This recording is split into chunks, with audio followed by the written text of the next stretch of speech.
Hello everybody, welcome back to Firefall Junction, and once again I've got another review for you today. It's been a while since I've done a review actually. Haven't done one for quite a few weeks now, or at least filmed one for quite a few weeks, mainly because I've been on holiday, so haven't been able to do any videos for a little while, but it's finally back, finally back in the shed, back in the layout, and we can start doing some more videos again. And this is definitely the kind of video that, definitely the sort of video that's good to get into, I think. Coming back to the channel after a little break, because today we've got one of the brand new Accurascale Class 37s for us today. More specifically, one of the subclass 6 ones, so 37-6, and this is the Rail Operations Group liveried one. Now, I was going to get the sound version of this one, however, unfortunately, with various other things going on at the time, I ended up having to settle going for the DCC ready version, unfortunately, but that's still fine because I still managed to get one at least, which is the main thing. Plus, because I've already done a sound fitted version, which I've looked at the DRS one, 37423, from the first batch of the first batch, if you like. I thought it's quite good with this because at least now I can show a DCC ready version to anyone who's getting a DCC ready version of an Accurascale Class 37. And this will be a bit more suitable for them rather than the sound fitted version. So that's quite good, I suppose, in that respect. So it's only just come out. Well, I say only just come out. I think they've been in stock, or at least Accurascale got them around a couple of weeks ago, or something like that. So obviously people who ordered them direct from Accurascale got them a bit before people like me who ordered them from a retailer. But still, they haven't been out for incredibly long, and a lot of people are starting to get hold of theirs now, well, fairly recently anyway, in the last few days or so. But anyway, have a look at the end of the box, not that end. This is the end with the information on it. So you can see here, so as you can see, nice photo there of the loco inside. Looks very, very good. So it's a Class 37-6 locomotive. This is 37608, and it's also named Andromeda. So if you don't know what Andromeda is, it's the name of the galaxy. Not that we're interested in that. ROG Europhoenix, so obviously it is a Rail Operations Group branded, but the actual livery is the Europhoenix livery. Era 11, so obviously modern day, although modern image caters for quite a few different eras, but obviously this is pretty much bang up, right up to date. And there's not really much else really on the box really that's really interesting, to be honest. So I suppose we might as well open it and have a look inside. Obviously, if you do want one of these locomotives, it's probably going to be quite hard to get one now. Usually with a lot of Accurascale stuff, not just these 37s, but a lot of their stuff, I think, really, because of how good their models are and beta and stuff like that. You really want to pre-order one of these locos if you want to basically secure one, essentially, because it seems to be most of the case with the Accurascale that if you don't pre-order one, it is quite unlikely that you get one. Lid is a bit tight, so there we go. Obviously Accurascale, they do get others in once they've sent out their pre-orders. They do have some left over that they've then put on their websites, but they tend to sell out quite quickly as well. So if you really want one, you're best off pre-ordering one if you can. Also, if you can't pre-order one, then I wouldn't worry too much, because you still obviously got your chance of getting one again with any that Accurascale have left over, or if any retailers have any orders cancelled, or they usually have a few left over anyway. But yeah, getting hold of these let's say a month after they came out, around about then, you're basically it's gonna be very, very hard to get one, because they'll pretty much be sold out everywhere by then.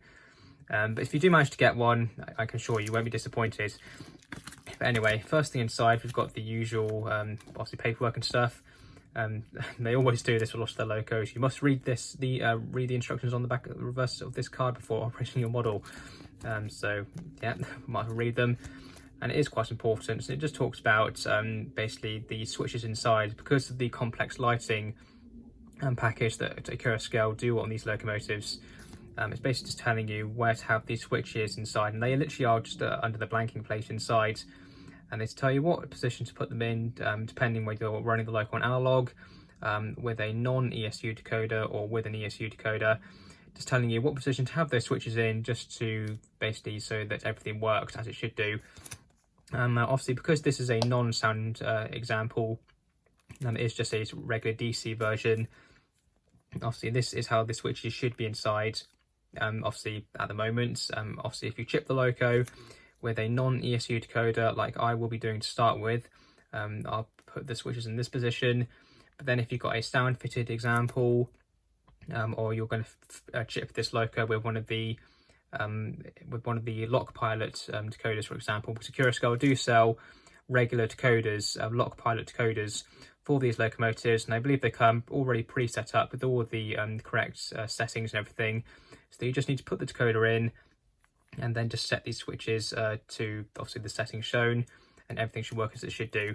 Obviously if you're going to put any other decoder that isn't an ESU brand, again like I'm going to do, then obviously this is what you'll need to set it to obviously get everything to work properly, I suppose.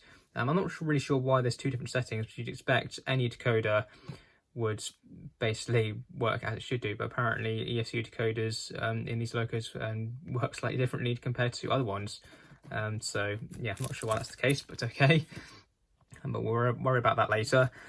And then inside here we've got all the other paperwork. So we've got all the so this will show, obviously we'll have the history of the loco, it will show the mechanism and everything else. Might as well look through it, I suppose.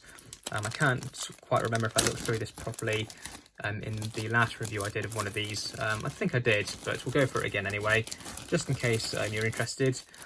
We can get it out of the bag. There we go. So first things first, I think this is the general information instructions, I think. Get them the right way around. So we've obviously got a nice photo there of the real things in real life. Accurascale have done quite a few different 37-6s. Most of the others, or actually no, I think all of the others are DRS, but various DRS liveries. I think this is the only -6 that they've done that isn't a DRS one. But saying that, pretty much all of the -6s were produced or rebuilt by DRS or for DRS. And then later on in their life, some of them went to Europhoenix and so on. But anyway, so unpacking and safe operation, intended use. So yeah, usual stuff, just looking after the model, making sure that you don't damage anything. What's on the other side? Come on. So lubrication, yeah, so general stuff. Fittings, the accessories, I'll definitely fit those at some point. Still need to do it with my other 37s, haven't got around to it yet. And then inside, yeah, there we go. Very, very big diagram there of all of the separate parts inside. Very complex models these are. And you can see typical mechanism inside, nice big motor, dual flywheels, all-wheel drive, all-wheel pickup. Basically everything you'd expect from a loco like this. So yeah, all the usual stuff there. And then here, this is the locomotive. I believe this is like they Accurascale do this with like the general history and stuff of these -6s, and it is quite nice. When I say -6s, all of their locos come with manuals like this, designed like old sort of BR manuals.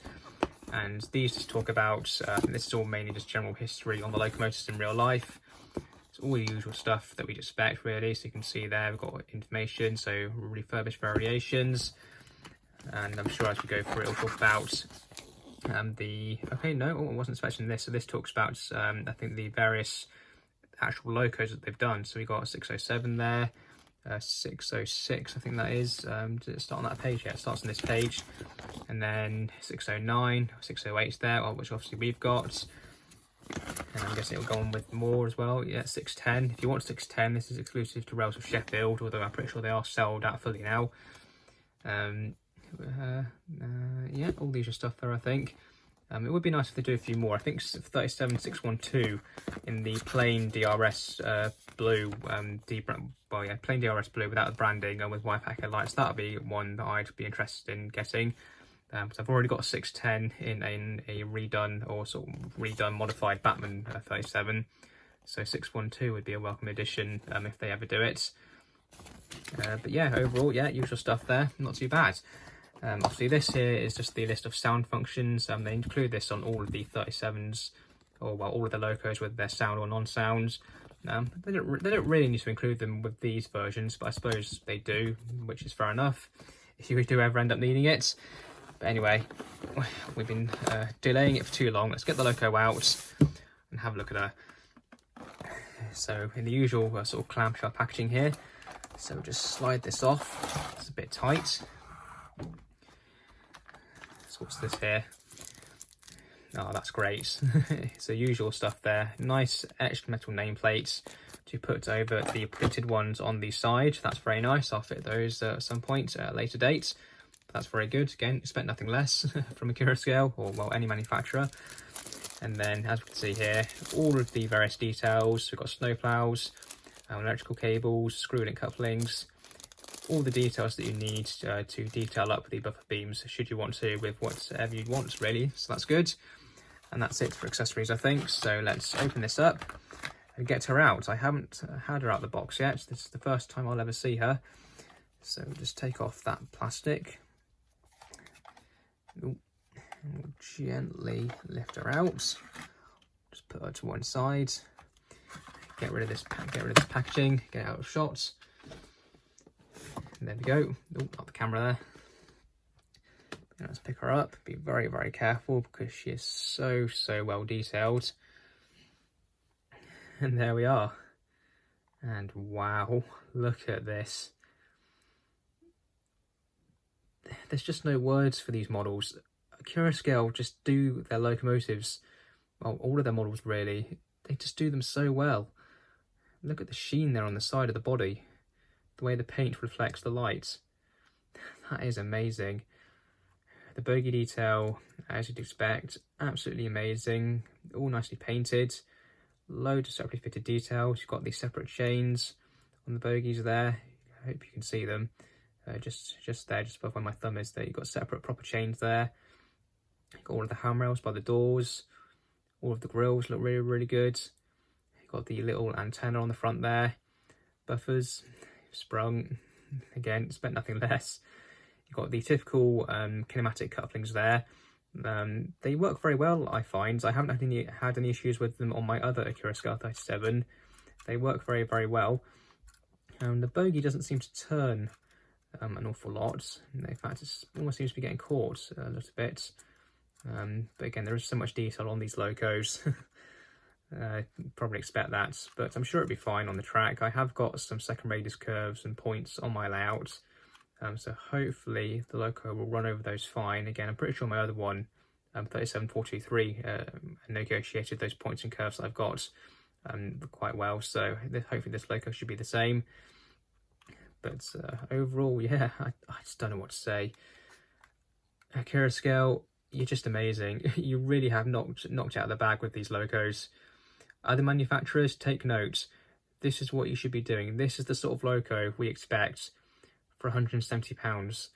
That's the RRP for these, £170, and look what you get. So much detail. This is definitely the most detailed loco I've ever seen.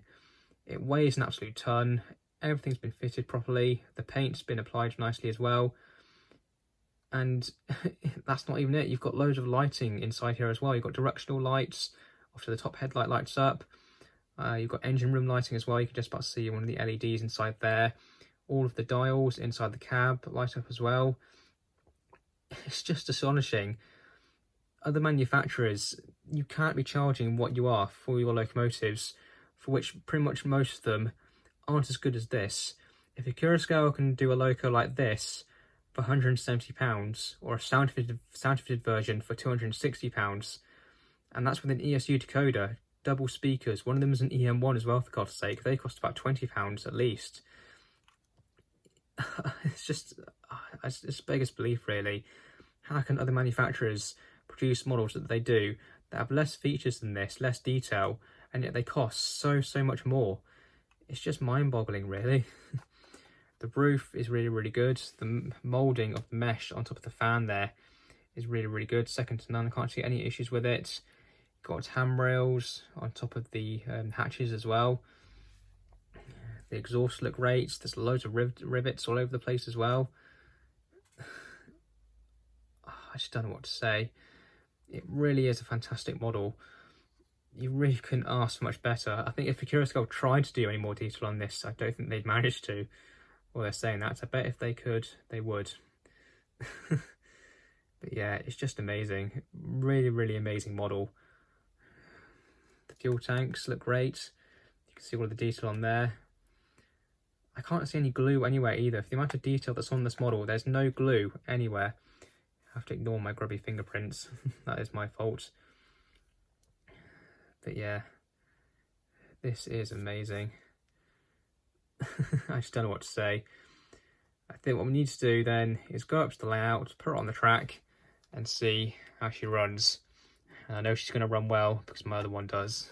Well, I don't want to jinx it now, but I'm sure she will run well. So let's head up to the layout, put her on the track, and see what she runs like. Okay, so here we are back up on the layout once again. So let's just put the loco on. Quite lots of wheels to get on. Be very, very careful not to damage any of those details on the bogies. There we go. God, she is heavy. Very, very heavy. But anyway, there we go. Obviously, she is still DC. Well, she's a DC ready version, so obviously she's going to be DC. And she's going to need running in. So obviously, before we do any major testing, we'll give her 30 minutes in each direction, get everything warmed up, get all the lubrication around the mechanism, and then we can maybe couple her up to something just to see what she's like with a train or something. And now, very quickly, before we do get into running her, I will just mention quickly, before I put her on the track, or well, just before I switch the camera back on, put her on the track, I did just check those switches underneath to make sure that they were set correctly for analog operation. And there's something that's a little bit worrying, and basically this card is not correct.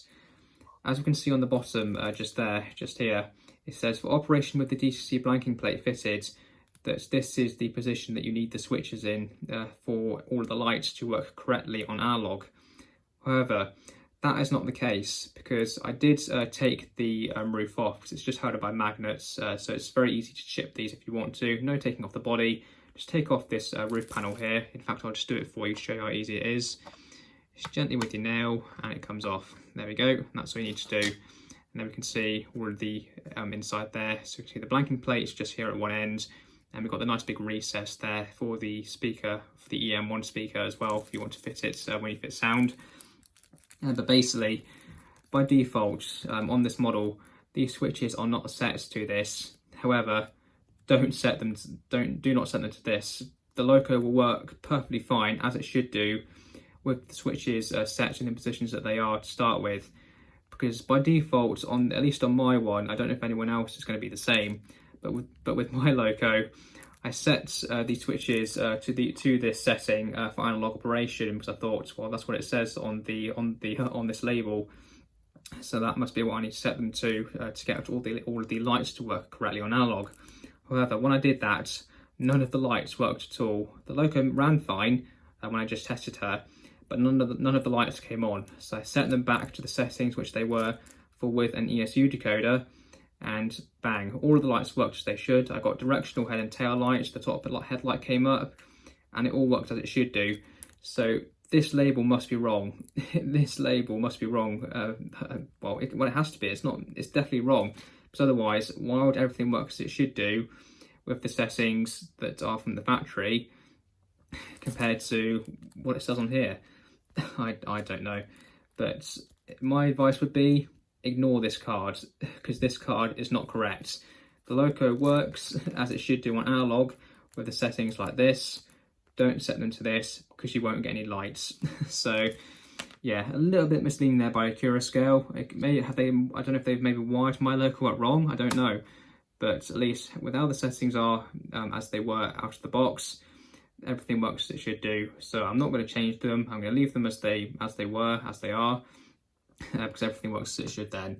But anyway, with that little bit aside, I thought it'd be important to mention that, just in case yours ends up being the same. But let's give her a wiggle and see what she's like at the moment. Let's see what her slow speed is like at the moment. Let's get it going as slow as we possibly can. So I am using a very basic Hornby controller here, so I'm going to get a bit of noise. Oh, got a little bit more. Come on, she's trying to move. That's about as slow as I can get her to go. It's not very consistent at the moment, but overall that's not too bad. We can see the top headlight coming on there. Yeah, that's not too bad. Considering she's not been ran before, she is brand new, that's not too bad. The lights on the Y-Pack cluster headlights are quite dim, but they do work. I don't know if you can see them, hopefully you can see them. You can see the headlights there. But the lights are a bit dim, but they do work, which is the main thing. So I think what we need to do now is we need to get her running in, get her all warmed up, Then we'll come back later on once she's had a nice running in period, and we'll do some more running and some more testing with her. But anyway, let's get her going around the layout and see how she handles it.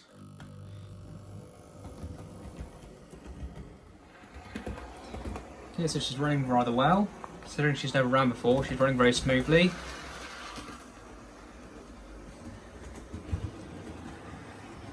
There does still seem to be some small issues with the lights. Like for some reason the top headlight does seem to be coming on at both ends to an extent. So you can see there the top headlight is still on at that end. It's very dim, so you can't really see it, but it is on. And you're also getting the instruments lighting up in both cabs as well. So I'm guessing maybe with the way Accurascale have done this, that the instrument lights inside the cabs and the top headlight isn't directional. Yeah, it's a bit strange, but apart from that, all the other lights are working as they should do. But it still is a little bit concerning that at least the top headlights that should not be coming on at both ends, and it is for some reason.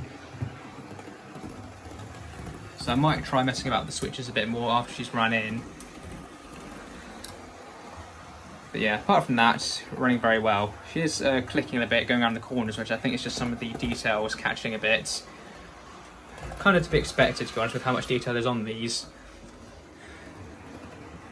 But yeah, overall, definitely a great loco. So we'll come back after she's run in, and we'll carry on with the video. Okay, so here we are. She's all nicely run in. Ooh, there we go. Get to come back towards the camera a bit. There we go. So yeah, nicely run in. She's had a good amount of time in both directions. She's all nicely warmed up and all nicely lubricated as well. Maybe a tiny bit squeak every now and then. I've heard her squeak a little bit, maybe 2 or 3 times or so. But apart from that, she's absolutely fine. Obviously, she is still brand new, so she still needs a bit more time. But overall, certainly not too bad. Overall, the performance, I can't really complain too much about her. Some of the details do catch a bit sometimes, not on all of my curves, but on some of them. Even though all of the curves on the inner loop are all third radius, some of them the details catch and make a bit of a clicking sound, and other ones they don't. So that's a bit strange, but apart from that, overall I can't really complain. All of the lights are still working fine, no horrible noises anywhere. So overall, can't really ask for much better performance really. I'm still a bit concerned, or a little bit not really too sure why the top headlight comes on at both ends. It is only very slightly. It doesn't come on fully at the other end when she's going forward. Essentially, it only comes on. It's very dim. So whether anyone else has that same issue, I'm not too sure. I don't know why she's doing it. I don't know if it's just the way this one is, or if I need to fiddle about with the switches a bit more on the insides. I'm not too sure, but for the most part it's fine, and I'm going to be chipping this loco anyway, so that should hurt. I'm sure that will fix it anyway. If it doesn't, I'll obviously fiddle that about a bit more. But overall, no major issues, just the usual 1 or 2 maybe little niggles here and there. But apart from that, it's not too bad. So I think now that she's run in, I think we should couple her to a train. So I've got some coaches on just out of shot. I've put on my Mark 1 barrier coach in the Rail Operations Group livery.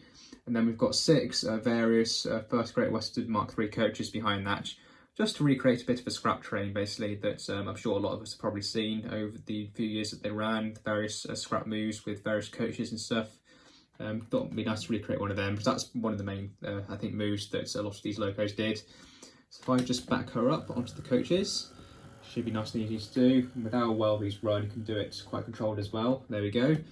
And back the other way, should be coupled up. Yeah, there we go. And let's get her going.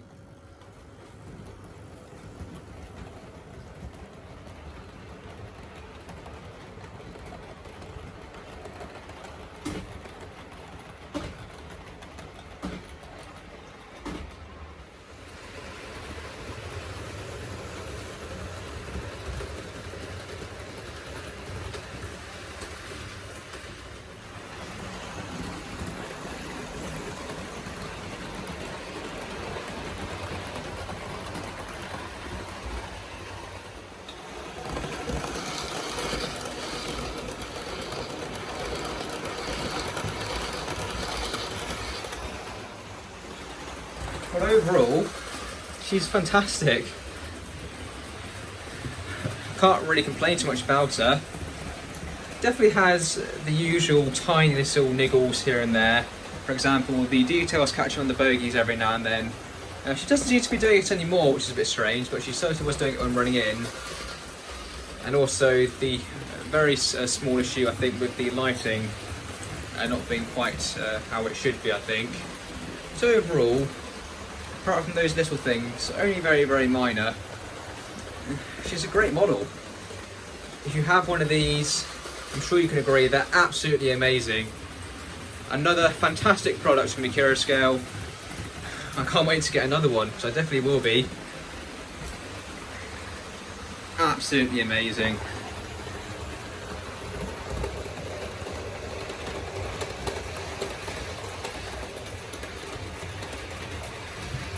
And now let's have some results for the Accurascale Rail Operations Group Class 37. So first of all, as I'm sure you can expect, the detail on this model, it's just you can't put anything else. It's got to be 10 out of 10. The amount of detail that Accurascale put into their locomotives, not just their 37s, but all of their other ones, their 92s, their Deltics, you just can't complain. Loads of separately fitted details all over the place. The livery application is absolutely amazing. You just can't go wrong, you really can't. It's just absolutely amazing. The performance as well on this locomotive, I can't really fault it. It's nice and smooth, it's quiet. Obviously we do have those details catching on the bogies, which was slightly annoying. However, I think that's more down to the quality really than the performance. And after the running in, that issue did go away, which is a little bit strange. However, yeah, I can't put anything else for the performance. Really, really amazing performance, especially with the fact that I'm using a very basic Hornby controller. The loco still runs incredibly well, you just can't go wrong. And you've also got the stay alive as well, which works on analog. I just don't know what to say. I really don't. I know, technically the stay alive is only for the lighting on analog. It doesn't really affect the performance with the motor and stuff. However, you still can't fault it. It's absolutely amazing. The quality overall, it's not too bad. I really can't fault it. The only thing that I think lets the quality down slightly for me on my example is, again, you did have those details catching on the bogies every now and then when she was running. Now whilst that did go away, you still don't really want that happening. And there's also that slight issue with the top headlight on mine as well. Why it comes on in both directions, I don't know. I've been running the loco with the switches set as they were from the factory, and you've still got the top headlights coming on in both directions. Now I know it is only minor and it was barely noticeable, but if you looked closely enough when the loco was running, if you looked at the top headlights that was at the back of the loco when it was running, you could just see it was very, very faintly coming on, which you don't really want. And again, I know it wasn't really that noticeable if you were just looking at the loco generally whilst running.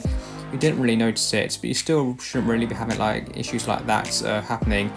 And since I have chipped the loco, the top headlights for now, for some reason, it's not working at all. But again, I think that might be the decoder that I'm using, and all the other lights are working as they should be, and the loco still runs perfectly fine. So I think that's probably just more an issue on my part, not the loco's fault. However, with those other small, very, very minor things I've mentioned, I think that just lets the quality of the loco down ever so slightly. It's only ever so slightly. Probably a really stupid thing to mark it down for, but I still think tiny issues like that they shouldn't really be happening, to be honest. But overall, apart from that, everything else about the quality of the loco is really good. So everything's put together very well. The loco is very heavy. All of the livery application is very good. There's no issues with the paint anywhere. Overall, it is very, very good. The value for money as well is not too bad. I do think with the slight quality issues that I've mentioned, I do just think that for the price of the loco, you shouldn't really be having any quality issues really. It's still a very good price, don't get me wrong, especially compared to the likes of other manufacturers. Accurascale do have some very, very reasonably priced products, but still with some slight quality issues that I've got on my loco, I think that just brings the value down ever so slightly.